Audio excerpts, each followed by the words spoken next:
there are a lot of good people that are out there that are part of the Jewish community, the affluent Jewish community, that are speaking out against this and have, not that they're just some Johnny-come-lately and they woke up to this event recently. Ben Cohen of Ben and Jerry's has been a guest on our podcast. He was on our show, let's say it was like 2 or 3 months ago, and he was adamant about, commending Jen and along with himself, being members of the Jewish community who firmly stand on the side of the Palestinians. And so he decided to get into the middle of my speech in the Senate floor yesterday, and this is what happened. I'm presenting today supports these goals and reflects.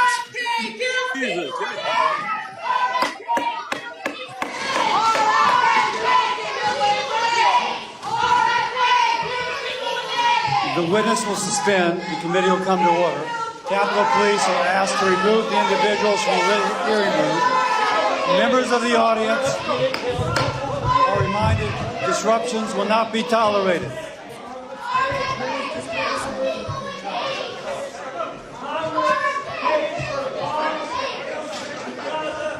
Members of the audience are reminded disruptions will not be permitted while the committee conducts its business. Capitol Police are asked to remove the individuals from the hearing room.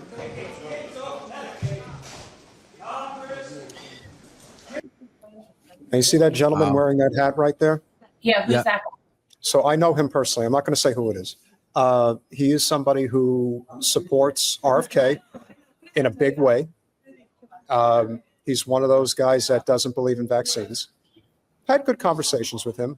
He's not a bad guy. He didn't make any gestures towards Ben when he was being pulled out of there. There's a lot of people that support RFK and support the Maha movement that are not on board with Israel. And one of the things that I think is very important to mention here, because one of those Democratic establishment groups, Steve, Occupy Democrats, I'm sure you've heard of them. So they issued a statement regarding why Ben Cohen of Ben and Jerry's was dragged out of the Senate hearing of HHS the other day. There was no mention whatsoever that it was about protesting Gaza and the genocide. No. They glossed over it and said he was there to protest RFK, which of course is not true. That's not why he was there. But leave it to the Democrats, as you know, to continue to bury themselves right where they stand. And and what should probably come as no surprise, I doubt that Ben Cohen identified himself when he got there, and that's why they forcibly, aggressively dragged him out of there and didn't care if they heard him or not. And good, he shouldn't have to announce. Let people see just how was there, and playing devil's advocate here. Is there any reason to believe that if they were politely escorting him out, that he wouldn't have left, that they could have got him out of there instead of, no, let's get rough. That's better. No, he would have gone. No problem. Mm-hmm. But that's the whole thing is intimidation. That's the whole thing. They're trying to intimidate. Yeah. And as far as I'm concerned, I don't care what they're discussing. I don't care who's testifying. Everything is shut down until we deal with what we have to deal with. Like, there is no business as usual with this genocide going on. I don't understand how anybody is going around like business as usual. And the last thing that we can allow to happen is just business as usual. So I think every single thing that can be shut down should be shut down. I don't even care if it doesn't have to be related. It can be completely unrelated. I don't care what they're talking about. You know what I mean? Like, no justice, no peace. It's that. I'm there. Yeah, absolutely. I mean, look, think about, I'm going to say this, and I'm really proud. Let me just say this. I'm really, really proud of Christopher Hedges. Christopher Hedges recently came out and he was asked, what do you think about this democracy? And he goes, democracy? Democracy? What democracy? We don't have a democracy. He goes, we have a corporatist group that supports this stability thing for global investment, blah, blah, blah. They don't give a rat's ass about anyone. There's nothing to do with democracy there. Now, with the Democrats. And he said, and these guys over here, they appeal to the oligarchs. Neither of these folks, none of this is a democracy. None of it is a democracy. So to me, literally, that is the fountainhead. That is where the water begins. We don't have a democracy. Anything past that jumps back here and says, oh, we have a democracy, I don't even hear it anymore. This is where it starts right there. We have no democracy. So this performative shit there in the Capitol playing politics, to me, is more kayfabe bullshit. And, I got to be on a socialist podcast a legitimate communist podcast called Polspod. And we talked to them at length. And it was I realized I was with my tribe at that moment, because there was no pretense that we can vote our way out. There was no pretense about the Democrats being kind of better, or, hey, look at the Republicans. There was no pretense whatsoever. I got to unmask. I got to stop pretending like electoralism is real. I got to be my true person, unalienated from reality, and talk about the legitimacy or the illegitimacy of the very framework that keeps us trapped and barking like seals, circus seals, when we see stuff like this. And when I see guys like RFK Jr.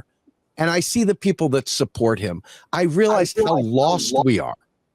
We're not just talking about, RFK Jr. We're talking about the entire apparatus of the political spectrum. And Chris Hedges, I don't remember the guy's show, unfortunately. I just know Tiberius, Eco-Marxy, out there on Twitter land, shared this thing. And I swear on my life, when you hear Chris Hedges say it, I think that little teeny clip should be shared 24/7 by 365 to every single Bernie crowd out there, to every single Seinfeld lover, to every single anybody. Everybody should see this and start really processing, because the reason why you're not seeing the kind of shut it all down is because there are pathetic children that are older than 21, that are older than 30, that are older than 40, that are still thinking they're going to get a lump of coal in their stocking if Santa Claus hears them. They're still believing in tooth fairy stuff, and they're literally behaving that way, and they're killing every one of us with this placating of the facade of electoralism. So when we talk about shutting it down, you got my attention.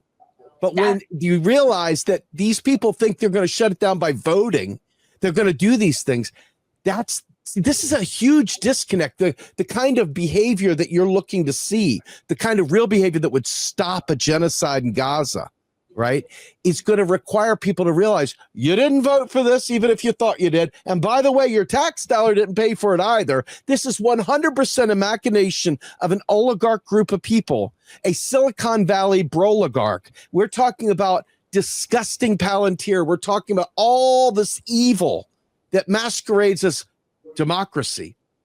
And every time we legitimize it, there's some person that would have fought against genocide that falls off into like a coma. I mean, we need to literally break from that. I'm serious. If there's one message I can give everyone, it's not even MMT. It's literally, folks, you don't live in a motherfucking democracy.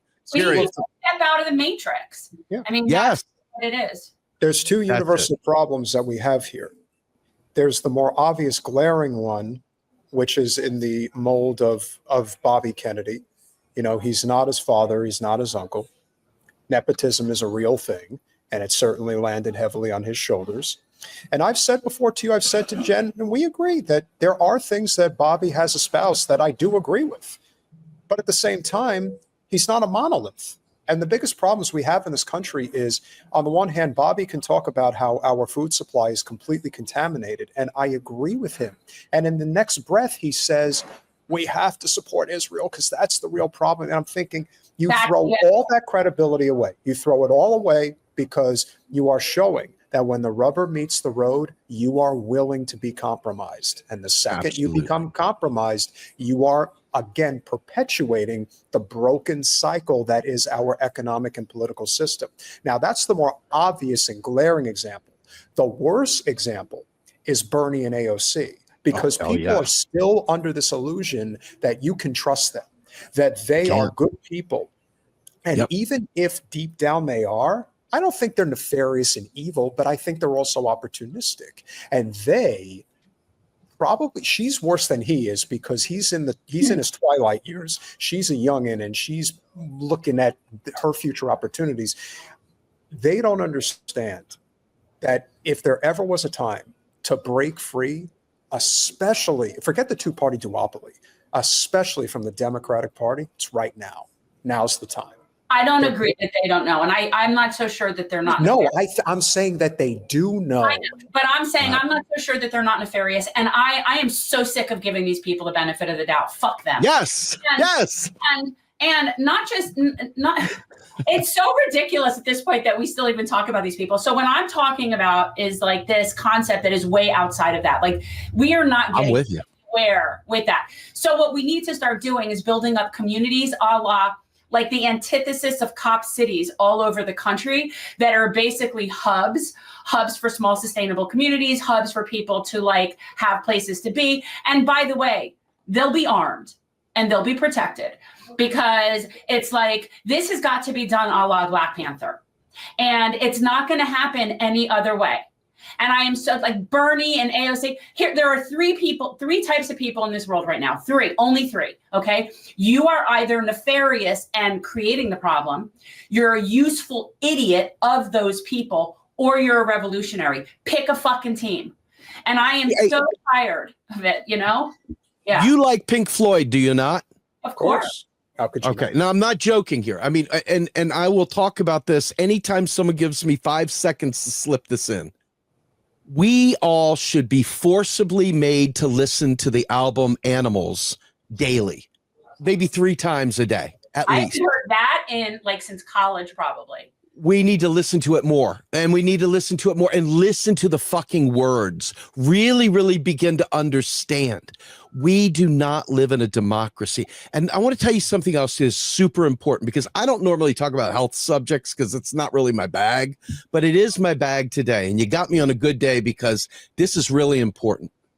When my mom was dying last year, March 3rd, my mom passed away. But prior to that, going all the way back to Christmas that year, I had been going and seeing my mom all the time. My bosses and all let me take my laptop, and I worked in my mom's hospital room. It was a big deal. But during this time, I had severe edema, and I have severe, I mean, crippling arthritis. Okay. I gained so much weight. I got to 350 pounds. Okay. Now I used to be an athlete. Okay. 350 pounds, would roll off the couch, couldn't lift myself up. I stopped drinking diet soda, and I stopped all use of artificial sweetener. I'm not joking here. I literally don't have arthritis anymore. It's amazing. I'm not joking. I take shots of freaking immunosuppressants to keep the arthritis at bay. I have none. It's not there right now. Now, I don't know whether it'll come back, but I can tell you I have been without diet soda now for 7 months. I have eliminated all the fake sweeteners for that time. So there is value in understanding that our food supply is poison. Okay. There's huge value in that. Okay. But what I've also noticed, I've dropped 50 fucking pounds. Now, I'm not going to get into all my methodologies here. They're for me to know and you to find out kind of thing. But the reality is that I've lost 50 pounds, and I'm moving around. I'm working. I'm doing things. I have more energy. I was falling asleep at 1 o'clock in the afternoon at work, like, oh, I'm just basking in unhealthiness. So, you know, folks, I mean, there's value in understanding our food supply isn't really food. We are not really eating food. We're eating some manufactured product, just garbage, poison. So I'm not, you know, he says things are true, but see, I used to support Ron Paul too, right? So I want to be crystal clear on this. A broke clock is right twice a day. Exactly. Okay. So I'm not going to give Bob Kennedy a single ounce of respect. I'm not going to give him any leeway because a broke clock is occasionally right.